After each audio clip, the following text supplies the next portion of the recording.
आइए सुनिए, देखिए, समझिए सनातन सत्य। जैसी दृष्टि वैसी सृष्टि, दृष्टि विज्ञान।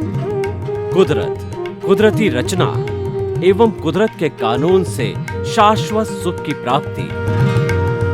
जोधपुर के परम पूज्य महात्मा उपासक प्रोफेसर डॉक्टर सोहन राज तातेड़ के निर्देशन में सनातन सत्य।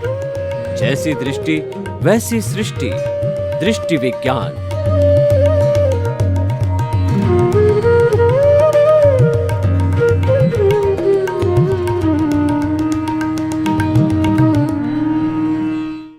भाई और बहनों, मातृशक्ति को समाधान, मातृशक्ति को नमन, सर्व समाधान अनेकांत में आज का हमारा विषय। देखिए, अनेकांत किसे कहते हैं? अनेकांत मल्टी डायमेंशनल है। हर व्यक्ति के पास सत्यांश होता है। उन सारे सत्यांशों को एकत्रित किया जाता है तो वह परफेक्ट ट्रुथ बनता है। और सत्यांश होता है वो रिलेटिव होता है, वो सापेक्ष होता है। और एब्सोल्यूट ट्रुथ होता है वो निरपेक्ष होता है, क्योंकि एब्सोल्यूट ट्रुथ जो है वह सबका सारांश होता है। अब रहा सवाल कि अनेकांत के द्वारा सर्व समाधान कैसे? सर्व समाधान ये कहते हैं, ये कहा जाता है कि हमारे जीवन की जितनी समस्याएं हैं, चाहे राजनीतिक है, चाहे भौतिक है, चाहे हमारी आर्थिक समस्याएं हैं, चाहे पारिवारिक है, चाहे वैश्विक है और शैक्षिक है, किसी भी तरह की हमारी जो समस्याएं हैं उनका समाधान हम अनेकांत के द्वारा खोज सकते हैं। अनेकांत एक ऐसी निरपेक्ष थ्योरी है जो सबको एडजस्ट करता है। ऐसा कहा जाता है, यूनिवर्सलाइज योर कॉन्शियसनेस। इसका मतलब यह है कि आपकी चेतना को इतना वैश्विक कर दो, इतना बड़ा कर दो कि सारे विश्व की संस्कृतियाँ, सारी विश्व की मान्यताएं, सारे विश्व के विचार, सारे विश्व के सत्यांश है वह उसमें समा जाए। यानी आपको अपने आप में समा जाने की अर्हता होनी चाहिए। हिंदुस्तान को देखो, हमारे देश में शुरू के अंदर आर्यों के बाद में शक आए, हूण आए, खिलजी आए और मुसलमान आए, और उसके बाद के अंदर डच आए और अंग्रेज लोग आए। लेकिन सबके आने के बावजूद भी भारतवर्ष ने उन सब संस्कृतियों को अपने भीतर समा दिया और आज उन सभी संस्कृतियों के लोग हिंदुस्तान में निवास करते हैं। इसका मतलब उदारवादी दृष्टिकोण, अनेकांत है, उदारवादी दृष्टिकोण होता है। जो व्यक्ति उदारवादी दृष्टिकोण होता है सभी उसमें समा जाते हैं। और उदारवादी दृष्टिकोण रखने से आदमी को बहुत सहनशील होना पड़ता है, आदमी को अहंकार विजय करनी होती है, व्यक्ति को सबको साथ में लेकर के चलने की कला आनी चाहिए और व्यक्ति को सबको एडजस्ट करने की और सबको सुनने की उसमें अर्हता होनी चाहिए। उसमें टकराव डालो, एडजस्ट एवरीवेयर, ये गुण होने चाहिए। इसीलिए अनेकांत में ये सारे गुण हैं। कैसे है मैं गुण बताऊं आपको। अनेकांत क्या कहता है कि आप कोई व्यक्ति ये कहे कि मेरा भी ये विचार है और मेरा ये चिंतन है, मेरा ये धर्म है, मेरा ये वक्तव्य है, मेरी भी ये मान्यता है, ऐसा कहता है तो वह व्यक्ति सापेक्ष होता है, रिलेटिव होता है और वह व्यक्ति जो है वह सही हो जाता है। और एक दूसरा व्यक्ति जो है यह कहता है उसकी जगह मैं कहता हूँ वही सही है, मेरा धर्म ही सही है, मेरी मान्यता ही सही है, मोक्ष केवल मेरे धर्म में ही है, इसीलिए आप मोक्ष में जाना चाहो तो मेरे धर्म के अंदर आइए। तो भाइयों बहनों, अब आप देखिए कि दोनों दृष्टिकोण में कितना अंतर है कि जो ही कहता है, हालांकि वो बिल्कुल सत्यवादी होगा, 100% सत्य बोलता होगा, लेकिन सत्य बोलने के साथ साथ ही जो है वो उसकी जो है वो निरपेक्ष हो गया और वह व्यक्ति एब्सोल्यूट होते ही, सत्य होते हुए भी गलत हो गया। इसका अर्थ क्या है कि ये जो हमारा ब्रह्मांड है ये रिलेटिव है। एक परिंदा भी जब पर मारता है तो पूरा ब्रह्मांड जो है वह जो कहना चाहिए कि प्रभावित होता है, चाहे वो प्रभाव इतना अधिक नहीं होता है कि हमको महसूस नहीं हो, पर प्रभावित होता ही है, क्योंकि सारा ब्रह्मांड जो है वो वाइब्रेशंस के ऊपर, वेव्स के ऊपर चलता है।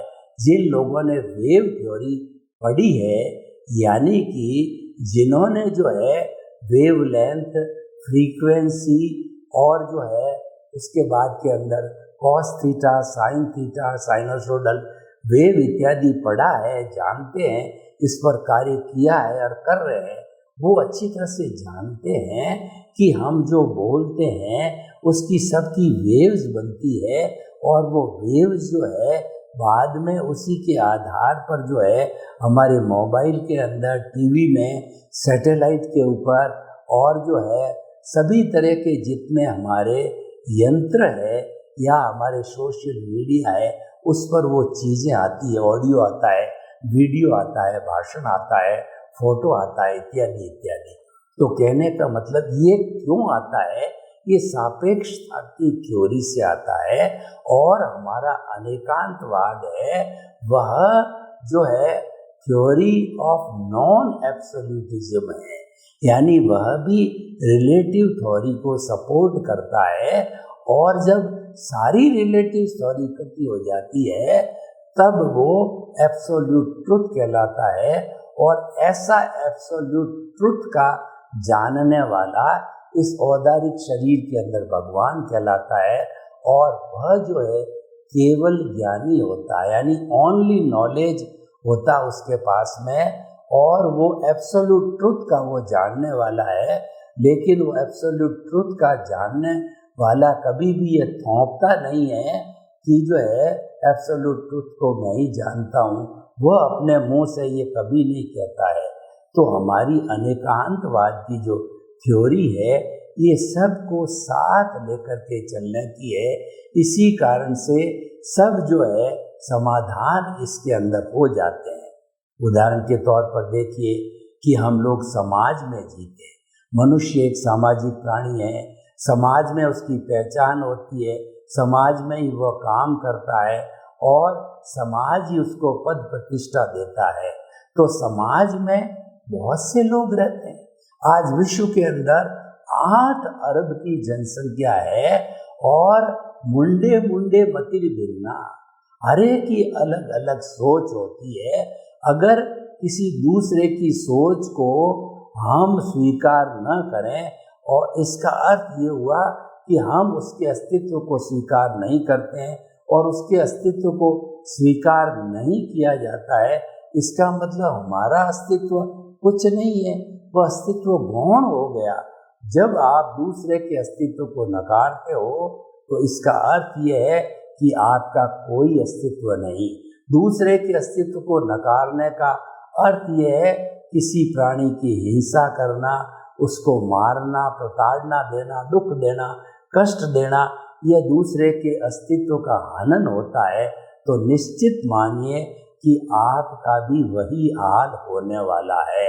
और जो व्यक्ति अहिंसावादी होता है वह परस्पर दो जीवानाम, वो परस्पर जो है सहयोग देना और लेना, परस्पर के अस्तित्व को स्वीकार करना, यानी अपना अस्तित्व मेंटेन करते हुए दूसरे के अस्तित्व को स्वीकार करना सही मायने में अनेकांतवाद है। आज हम जिस समाज में जीते हैं, क्या अकेला व्यक्ति समाज चला सकता है?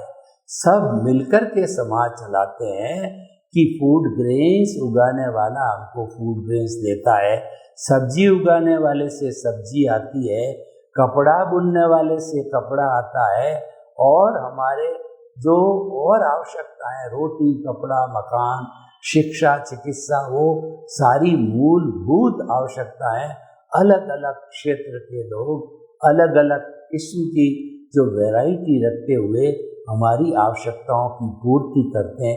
ये क्या है? ये थ्योरी ऑफ रिलेटिविटी है, ये शादवाद है, और यही अनेकांत है। अनेकांत ये कहता है कि सबके अस्तित्व को स्वीकार करो और हर एक के पास में सत्यांश है, उसका आदर करो। लोग भी तुम्हारा जो है आदर करेंगे, क्योंकि इस धरती पर कोई व्यक्ति ऐसा नहीं है जिसके पास परफेक्ट ट्रुथ है। हमारे इस भरत क्षेत्र के अंदर अभी जो महाविद्य क्षेत्र जो इस पृथ्वी पर है, 15 महाविद्य गिने जाते हैं, उनमें सिमंदर स्वामी आदि मिनिमम 20 जो है तीर्थंकर विराजमान होते हैं। मैक्सिमम जो है ये 2.5 द्वीप के अंदर जो 170 तीर्थंकर विराजमान हो सकते हैं अलग अलग समय के अंदर, पर मिनिमम 20 तो आप मान के ही चलो। उनके अपने अपने किंगडम होते हैं, अपना अपना क्षेत्र होते हैं, उनके पास में केवल ज्ञान होता है, एब्सोल्यूट ट्रुथ होता है। तो वो जो है वो भगवान बनने के अधिकारी होते हैं, और इस औदारिक शरीर में भगवान ही होते हैं, क्योंकि सारे सत्यांश जो है उसके अंदर आ गए, एब्सोल्यूट ट्रुथ आ गया, और वो जो है अनेकांतवादी हो गए। तो इस तरीके से अगर हमें समाज के अंदर जीवन जीना है तो हमें अनेकांत की दृष्टि से काम करना चाहिए, यानी कि अनेकांतवादी होना चाहिए। अनेकांतवादी आदमी को कहीं भी तकलीफ नहीं आती है, क्योंकि वो टकराव से दूर रहता है और वो एडजस्ट एवरीवेयर होता है। वो अनेकांत की विशेषता को जानता है कि अनेकांतवाद का पालन करने से हम हर तरह की विचारधारा के साथ में एडजस्ट हो जाते हैं। देखिए कि एक परिवार में 10 लोग रहते हैं और 10 लोगों की अपनी अपनी विचारधारा होती है। आप अगर सभी की विचारधारा को स्वीकार करते हो, मान लिया जी आप उससे सहमत नहीं हो, लेकिन सहमति नहीं होते हुए भी अगर आप उससे असहमति जारी नहीं करते, उसकी बात को सुनते हो, चाहे आप कोई निर्णय दो या मत दो, तो वह व्यक्ति आपका सम्मान करेगा और आप वास्तव में अनेकांतवादी बन जाते हो। जो देश के जो अथॉरिटीज होती है, जो अनेकांतवाद का पालन करते हैं, उसमें विश्वास करते हैं, तो वो किसी तरह का संघर्ष नहीं करते। देखिए संघर्ष क्यों होता है? ये एकांतवाद से संघर्ष होता है, क्योंकि जो एकांतवादी होता है वह अपनी बात को, अपनी विचारधारा को, अपने चिंतन को जो है दूसरे पे थोपना चाहता है। किसी देश का जो कि देश पावरफुल है, अगर उस देश का प्रधानमंत्री, राष्ट्रपति अपने पावर के अहंकार में किसी छोटे देश को दबाना चाहे, जैसे कि आज जो रशिया ने जो है यूक्रेन को दबाया है, तो देखिए 3 महीने समय हो गया, लेकिन फिर भी अपने स्वाभिमान को लेकर के यूक्रेन जैसा इतना बड़ा देश भी महाशक्ति से टक्कर ले रहा है, क्योंकि उन्होंने अनेकांत के फॉर्मूले को स्वीकार नहीं किया। अगर उन्होंने अनेकांत के फॉर्मूले को स्वीकार किया होता तो जो साम्राज्य विस्तार की बात होती है, साम्राज्य जमीन किस देश के पास कितनी है ये मायना नहीं रखती है। मायना ये रखती है उस देश के जितने भी नागरिक है उनका चरित्र कैसा है, उनके बीच के अंदर जो है प्रेम कैसा है, उनके बीच के अंदर व्यवहार कैसा है, वो लोग मानवतावादी दृष्टिकोण से जीते या नहीं जीते हैं, ये मायना रखता है। चाहे देश छोटा हो, लेकिन उसके जितने भी नागरिक हैं, अगर वो मानवतावादी दृष्टिकोण से जीवन जीते हैं, छोटे होते हुए भी वो इस विश्व के लिए आदर्श होते हैं, ऐसे व्यक्ति, ऐसा देश जो है अनेकांतवादी कहलाता है। इसीलिए हम आपको ये बताना चाहते हैं, अनेकांत में सर्व समस्याओं का समाधान है। आप कोई भी समस्या लीजिए, जैसे उदाहरण के तौर पर हम गृहस्थी हैं, हमारे घर के अंदर कमाने वाला एक व्यक्ति है और खाने वाले 5 व्यक्ति है, तो हम किस तरीके से अपना भरण पोषण करें, उसके लिए अनेकांत की थ्योरी की एप्लीकेशन करो कि 5 जो आपके परिवार के सदस्य है उनसे बातचीत करो कि हमारा जो इतना हमारे पास में आमदनी, इतने रिसोर्सेज है, तो हम उसका बांट करके उपयोग करें। ऐसा नहीं कि सारा रिसोर्सेज एक ही व्यक्ति ले जावे, लॉइन शेप एक लग जाए। जब जितनी हमारे पास आमदनी है उसको 5 बराबर भागों में बांट दिया तो किसको क्या तकलीफ हो सकती है? तकलीफ कब होती है?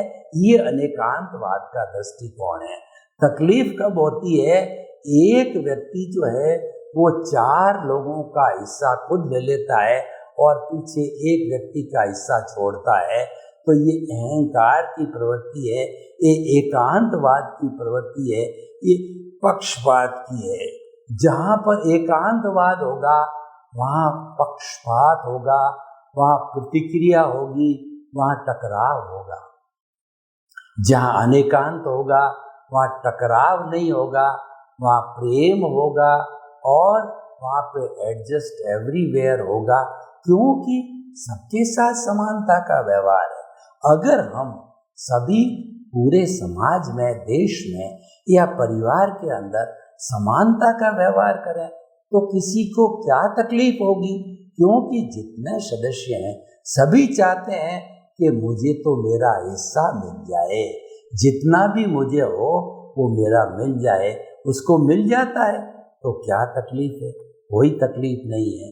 तो अनेकांत की थ्योरी है, किसी भी एंगल को देखिए कहीं पर भी टकराव पैदा नहीं करती है, क्योंकि वो जितने भी लोगों के बीच में सत्यांश है सबको सुनता है, सबको एक्सेप्ट करता है, सबको मान्यता देता है, क्योंकि अनेकांतवाद जानता है कि परफेक्ट ट्रुथ इस भरत क्षेत्र में किसी के पास भी नहीं है, क्योंकि परफेक्ट ट्रुथ का मालिक होता है वो केवल ज्ञानी होता है।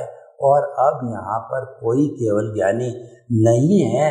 भगवान महावीर के समय यानी 2500 साल या उनके निर्वाण के लगभग 20 साल के बाद के अंदर केवल ज्ञान लुप्त हो गया था। जम्बू स्वामी ने बताते हैं कि केवल ज्ञान के ताले लगा दिए थे। तभी से 14 पुरुधारी, 10 पुरुधारी, 8 पुरुधारी, 1 पुरुधारी तक जो है विद्वान लोग तो काफ़ी साधु हुए हैं, लेकिन केवली कोई नहीं हुआ है। तो इसीलिए क्योंकि केवली होता है वो अनेकांतवादी होता है, और बाकी जो है वो कुछ परसेंटेज के अंदर जो है एकांतवाद आ जाता है। एकांतवाद राग द्वेष से पोषित होता है, अनेकांतवाद है वो समभाव से पोषित होता है। ये बेसिक डिफरेंस है, दोनों की दिशाएं अलग अलग है। जो राग द्वेष से जुड़ा हुआ है वह एकांतवाद है। I like it, I dislike it, ये मेरे साथ रहना चाहिए, ये मेरे साथ नहीं रहना चाहिए, यह राग द्वेष की बात होती है। वहाँ एकांतवाद होता है, और जहाँ एकांतवाद होता है वहाँ अनेकांतवाद टिक नहीं सकता। ये दोनों विरोधी ध्रुव है। तो इसीलिए जो है हमें अपने जीवन के अंदर अनेकांत को अपनाना चाहिए। हमारे जीवन के अंदर कोई भी समस्या जो अनेकांतवाद को जो है अपनाने से पैदा नहीं हो सकती। उदाहरण के तौर पर देखिए कि जो है हम जिस देश के अंदर निवास करते हैं, इस देश में अलग अलग जातियों के लोग होते हैं, अलग अलग धर्म के लोग होते हैं, अलग अलग विचारधारा के लोग होते हैं। अगर हम सर्वधर्म समभाव करें, हर एक के धर्म का हम जो है उचित आदर करें, तो ऐसी स्थिति के अंदर किसी को क्या तकलीफ हो सकती है, क्योंकि सभी जानते हैं कि सभी धर्मों के लोग, सभी विचारधारा के लोगों से मिलकर के हमारा भारत देश बना है। भारत के लिए कहा जाता है कि जो है वो विविधता के अंदर एकता है, यूनिटी एमोंग डाइवर्सिटी वाला देश है। यह कई रंगों वाला देश है, कई धर्मों का, कई विचारधाराओं का और कई आइडियोलॉजी वाला और कई जातियों वाला देश है। लेकिन अनेकांतवाद के कारण भारतवर्ष के अंदर शांति हर क्षण बनी हुई रहती है, बैलेंस हो जाता है। अनेकांतवाद है जीवन में संतुलन पैदा करता है, देश में, समाज में, सब में संतुलन पैदा करता है। इसीलिए हमें अनेकांत को अपनाना चाहिए। देखिए कि हम जो है वो कोई भी आपस के अंदर एक फैक्ट्री के अंदर काम करने वाले लोग होते हैं, अलग अलग पोस्ट होती है, अलग अलग कार्य होता है, तो वो अपने अपनी पोस्ट के अनुरूप कार्य करते हैं। तो उसका जूनियर होता है, उसके सीनियर से जो है कि आदेश को पालन करना उसकी ड्यूटी होती है, और वो अगर पालन करता है इसका मतलब कोई टसलबाजी नहीं होती, कोई टकराव नहीं होता है। लेकिन किसी कारण से अहंकार को देख करके, अपने बड़प्पन को देख करके या अपनी जिद को करके वह उसका पालन नहीं करता है, तो वहाँ पर टकराव चालू हो जाता है। और वही व्यक्ति जो है यह चिंतन करता है कि यह भी निमित्त है, मैं भी निमित्त हूँ, इस दुनिया में समस्त जीव निमित्त है, कोई कर्ता नहीं है। कर्ता तो व्यवस्थित शक्ति है। जब व्यक्ति निमित्त, निर्दोष, अकर्ता और शुद्ध आत्मा का चिंतन करता है तो अनेकांतवाद प्रस्तुत हो जाता है। आप अपने आप को किसी भी कार्य का कर्ता नहीं माने और दुनिया में किसी भी आदमी को कार्य का कर्ता नहीं माने, मात्र निमित्त माने, तो जो है आपकी कोई रिस्पॉन्सिबिलिटी नहीं रहती, आप प्रसन्न हो सकते हो। और जो हमारी कुदरत है ये क्या कहती है कि जो है इस सारे जगत का पालन पोषण, भरण पोषण करने वाली मैं हूँ, यानी कर्ता केवल कुदरत है। कोई भी व्यक्ति संसार में जो है कर्ता नहीं बन सकता है। अगर वो कर्ता बनने की कोशिश करता है तो यह मिथ्या ज्ञान, मिथ्या दर्शन है। ये कुदरत का जो है फरमान होता है, तो व्यक्ति इसका पालन करता है, यानी वो अनेकांत का पालन करता है। कुदरत सही कहती है। तो जब हम अकर्ता बन जाते हैं तो निमित्त रह जाते हैं। तो निमित्त और अकर्ता, जो व्यक्ति निमित्त बनता है वो निर्दोष होता है। दुनिया में किसी व्यक्ति की कोई दोष नहीं होता है, क्योंकि उसको चलाने वाली कुदरत है। वो तो कुदरत ही उसको गवर्न करती है। इस पूरी सृष्टि की क्रिएटर, ऑपरेटर और डिस्ट्रॉयर कुदरत है। और इंसान तो इस सृष्टि का, कोई भी इंसान, कोई भी लिविंग बीइंग इस सृष्टि का जो है गेस्ट है, और जो है वो सफरर है, और उसके बाद में यूजर है। प्रकृति ने उस व्यक्ति को जो जन्म दिया है तो इस कंडीशन के साथ दिया है कि तुम जो है अपना, हमारे रिसोर्सेज है प्रकृति के, उसका उपयोग बड़े आराम से करो, और तुम्हारे जो कर्मों का बंधन है, पूर्व जन्म में जो करके आए हो उसका भुगतान तुम्हारी को करना है। उस दृष्टि से तुम सफरर हो तो उसको सफर करने के लिए संजोग में समय समय पर तुम्हारे उदय और प्रारब्ध के अनुरूप जुटाती रहूंगी।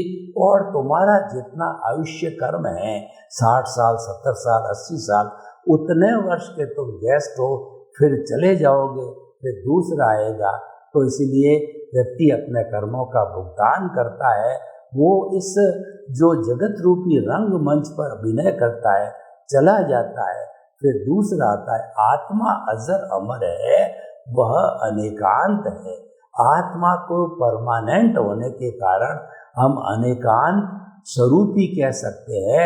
तो इस तरीके से अनेकांत सर्व समस्याओं का समाधान देने वाला है। सर्वे भवन्तु सुखिनः, सर्वे सन्तु निरामया।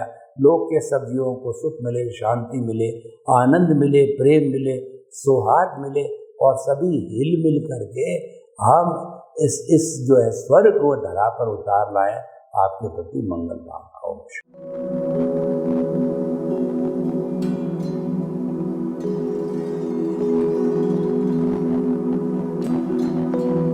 एक ऐसा अंतर्राष्ट्रीय ख्याति प्राप्त मानव जो गुरु प्रेरणा से पिछले 20 वर्षों से वानप्रस्थ जीवन जीते हुए 24 घंटे मानवता की सेवा में संलग्न है। एक ऐसा मानव जो अभी राष्ट्रीय अंतर्राष्ट्रीय टीवी चैनलों पर 7,500 एपिसोड के माध्यम से सनातन सत्य, आत्मविज्ञान एवं पुनरुत्थान व्यवहार एवं निश्चय जगत के जीवनोपयोगी विषयों पर हृदय स्पर्शी प्रवचन कर चुका है। उस मानव का नाम है महात्मा उपासक प्रोफेसर डॉक्टर सोहन राज तातेड़। प्रोफेसर तातेड़ द्वारा योग, दर्शन, शिक्षा विषयों पर रचित पीएचडी स्तर के 250 शोध ग्रंथ भारत के 100 प्रतिष्ठित विश्वविद्यालयों में शोधार्थी पढ़ रहे हैं तथा वे सभी शोध ग्रंथ वहां की सेंट्रल लाइब्रेरियों में उपलब्ध हैं। महात्मा सोहन राज ने अभी तक हजारों स्कूलों, कॉलेजों, विश्वविद्यालयों एवं संस्थाओं में सेमिनार, वर्कशॉप, कैंप लगाकर लाखों विद्यार्थियों को योग, दर्शन, शिक्षा का प्रशिक्षण देकर उन्हें सुसंस्कारित किया। डॉक्टर तातेड़ ने भारतीय संस्कृति उत्थान के 4000 से अधिक समसामयिक विषयों पर आर्टिकल लिखकर ऑनलाइन जर्नल, पत्रिकाओं, वेबसाइट्स पर प्रकाशित किया, जिसका उपयोग लाखों पाठक कर रहे हैं। उपासक तातेड़ के 5000 से अधिक आज का सुविचार, आज का शुभ संदेश, आज का मंगल भावना योग आदि चिंतन websites, Twitter, blogger, Facebook, YouTube माध्यमों से लाखों लोग अपना जीवन निर्माण कर रहे हैं। मानवता के मसीहा ऐसे महामानव महात्मा सोहन राज तातेड़ के प्रोफाइल को अभी तक विश्व के 20 लाख दर्शक यूट्यूब पर, 12 लाख गूगल पर एवं लाखों दर्शक फेसबुक, ब्लॉगर, ट्विटर और इंस्टाग्राम पर देख चुके हैं।